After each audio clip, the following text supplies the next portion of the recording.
Parodysiu jums Šiaulių rajoną tortus. Kelionį pradėsime nuo Kuršėnų dvaro sodybas ir pėsčiųjų takas į Žaizgytą parką, kur vaikščiodami galėsite apžiūrėti visas grožybės. Toliau Kuršėnų tiltų keliamės į Kietą Ventos upės pusę ir pažintiniu taku keliausime aplankyti senųjų daugelių ąžuolų. Žingsniausiame iki Bubių piliakalnį, užsuksime į buvusių Bubių dvarą teritoriją, pasigrožėti architektūrą ir čia esančiom skulptūrom. Toliau siaurų takelių kilstam nuostabioji Girnikų šventkalnį, kur aukštumoje įrengti taką, prigimtinė simbolė ir iš akmenų padaryti saukorus. Toliau keliausime į garsiusius Kurtuvėnus, apžiūrėti dvarą teritoriją ir įdomiausias statybas pastatus. Užsuksime į lankytojų centrą, gyvojį žirgą muziejų ir judėsime į smuklį kryžkelę.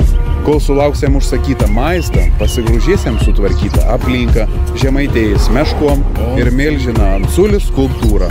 Trobnę pasistiprinsime ir keliausime prie Giluvos ežerą, kur vaikščiojant pažintiniu taku atsiver dieviški vaizdą į ežerą.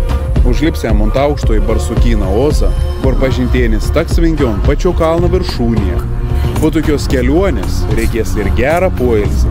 Tam puikiai tiks miškas sielas namėlis, su jaukiu ir šveisiu vidum, pirtelė ir poilsį erdvėm. Tikslus kelionės maršruts komentarus.